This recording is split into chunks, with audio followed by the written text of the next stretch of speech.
Hi everybody, this is the Baseball Hype, the amazing, spectacular, terrific, the great one, the People's Champion, your host on, and welcome back to the Baseball Hype. I hope you like this video, and hit that subscribe button. Easy for me to say, but I actually have something interesting, actually very exciting to talk about in this video. The Mets met with Juan Soto on Saturday, and a day later, well, the Mets have a feeling about it. And you saw the title of this video, it's hopeful. They feel they have a very good chance that they're going to sign Soto. They feel very optimistic. We did not hear that from the Red Sox, who met them this week, as well as the Blue Jays. Now, in all likelihood, the Yankees, we meet with him in the next few days. I don't know if they met with him on Sunday, but this is very interesting about Soto. So let me read you from SI.com. Mets hopeful to sign Juan Soto after productive meeting. Mets are feeling good about their chance of landing the offseason golden goose. The New York Mets are one of the favorites to sign superstar outfielder Juan Soto, and they now have even more reason for optimism.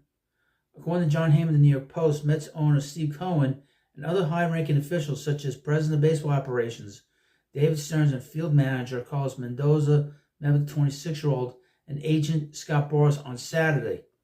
The arranged meeting took place in Newport Beach, California. While details are limited, all signs point to the meeting being successful and the Mets' position as a favorite for Soto being reinforced. Quote, word is the Mets' presentation was a big production and very detailed, Heyman wrote. One person suggested are hopeful and maybe even optimistic about their chance to win easily the biggest prize of this free agent class. Wow, isn't that something? It is currently unknown if any team that has met with Soto, the Mets, Blue Jays, or Red Sox, made any official contract offers. Regardless, the Dominican phenom is effectively guaranteed to become the highest paid position player in MLB history. Two-way superstar Shohei Ohtani currently holds the record after signing a 10-year, $700 million contract with the Dodgers, but most of the money is being deferred. Soto's expected deal can reach $600 million, or maybe the historic $700 million figure in value, but without any deferments. The Mets' biggest competition for Soto is their crosstown rivals, the Yankees, who Soto played with in 2024. They're scheduled to meet with the outfielder on Monday, while they have advantages such as familiarity and, in all likelihood, meeting last, and are equally as motivated to sign the superstar. The Mets have significant advantages of their own. Cohen's near bottomless wallet is the biggest, of course, but having a rapidly emerging playoff contender with over $150 million coming off the books certainly helps their case. With star first baseman Pete Alonso also hitting free agency along with gobs of pitching talent, Corbin Burns, Blake Snell, among others, ripe for the taking, the Mets are primed to have one of the biggest offseasons in MLB history. However, it's clear that inking Soto to a record-setting contract is at the top of their to-do list. So I was listening to an interview with John Heyman today, and he said the Mets are right in it. The Mets have a great shot at getting this guy. The Mets are just there, right there with the other teams. And they have a good shot at getting this done. And the word is it won't take that long. I know people will write to me, is this going to get dragged out? I don't believe it's going to get dragged out. The word is it's going to happen within the next 2 to 3 weeks. But the Mets feel very optimistic according to this report. And there's a lot to be excited about with him. People have sort of brought up that he's not the strongest outfielder. Well, I would point out he's a great hitter. Mike Piazza was not a great catcher. He was okay. He was okay calling the game. He was okay at actually physically catching the baseball. But in terms of blocking the plate, the balls in the dirt, his arm wasn't very good. But the Mets won a lot of games with him and went to the World Series with him. Soto's in a very similar position, and he's much younger than Mike was, and he's an outfielder. He's 26 years old. Just to give you a historical comparison, because people have been complaining about his physicality, complaining about him being a future DH. I don't care what the hell he is 4 or 5 years from now. Okay? Right now, he can get a team to the World Series. He is that damn good. And he had one of the biggest home runs probably in the last 30 years for the Yankees to get them to the World Series this past postseason. And he hit that home run against the Guardians in Game 5.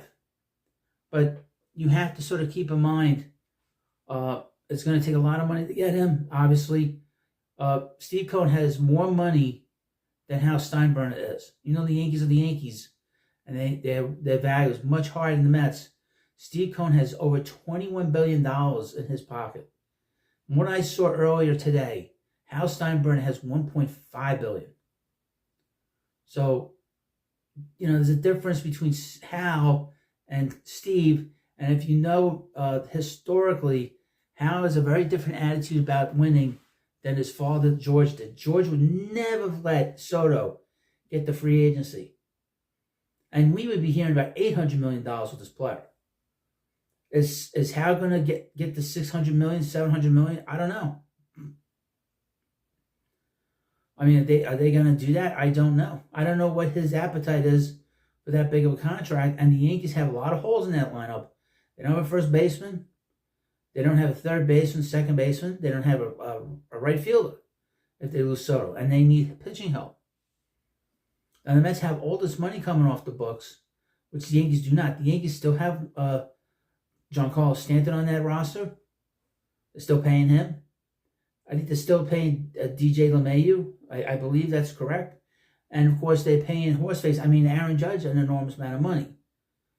Does Hal Steinbrenner have the stomach and intestinal fortitude to cross the line and giving him a big contract? A massive contract.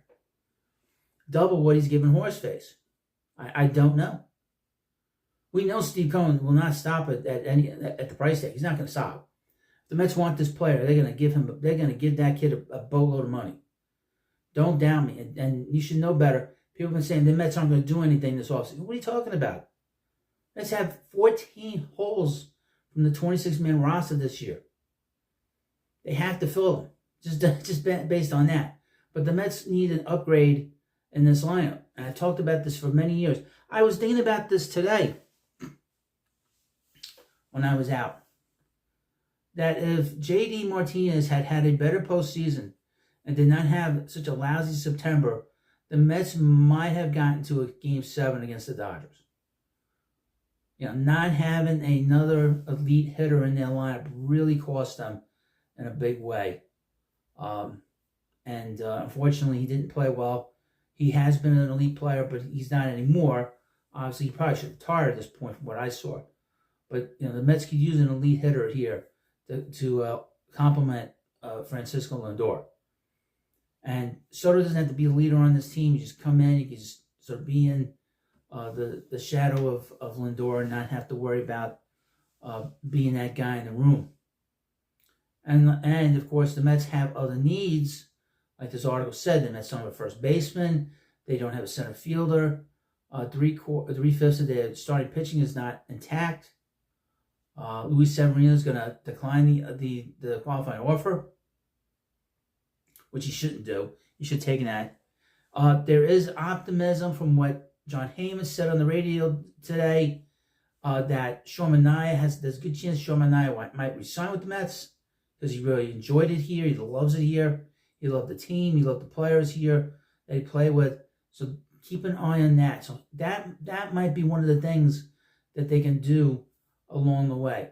But right now with Juan Soto, the belief is within the next 2 to 3 weeks, around before or during or a little bit after the winter meetings, he will sign. The word is he's not going to take that long to decide. But this is great news that the Mets feel optimistic and hopeful that they're going to sign him. I got a good feeling too. God willing, we're all here in January and in February to talk about this. But God willing, we're there. But I feel very excited about this player. He's a great player. And he will transform this lineup. Obviously, the Mets need some other pieces and figure out what they're doing at first. But you let me know what you think about this video. And, of course, please subscribe to the Baseball Hut. And I'll see you later.